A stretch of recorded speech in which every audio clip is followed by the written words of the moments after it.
এতদিন এই ফুলগুলো গাছটাকে সুন্দর করে রেখেছিল। এবার আমি এই ফুলগুলোকে কেটে নিয়ে ঘরে যাব, ঘরের সৌন্দর্য বাড়াতে।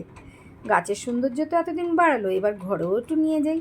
আপনারা হয়তো ভাবছেন এত সুন্দর সুন্দর ফুলগুলোকে কেন আমি এখনই কেটে দিচ্ছি। এখন যদি এই ফুলগুলোকে আমি না কেটে ফেলি, গাছে নতুন কচি ডাল গজাবে না, আরও অনেক অনেক ফুলও ফুটবে না। তাই যদি গাছের ভালোর জন্য, গাছে অনেক ফুল আনার জন্য যদি আমি মায়া ত্যাগ করে এই ফুলগুলোকে কেটে ফেলি, আর তারপরে আমি তো যেই দিন হয়েছে সেই দিন তো কাটছি না, বেশ কিছুদিন গাছে ছিল, তারপরে আমি কেটে দিলাম। আর এই গাছগুলোতে যদি আমি ফুলগুলো শুকিয়ে ফেলি, নতুন ডালও গজাবে না আর ফুলও আসবে না। তাই আমার মনে হলো যে একটু মায়া যদি আমি ত্যাগ করতে পারি ফুলগুলোর দিকে, আমার গাছে আরও ফুল আসবে। তারপরে এই ফুলগুলো কত কাজে লাগবে জানেন? এই ফুলগুলো নিয়ে আমি গোলাপ জলও বানাতে পারবো, আবার শুকিয়ে রেখে কোনো ভালো কিছু খাবার মিষ্টি বানালে তাতেও দিতে পারবো।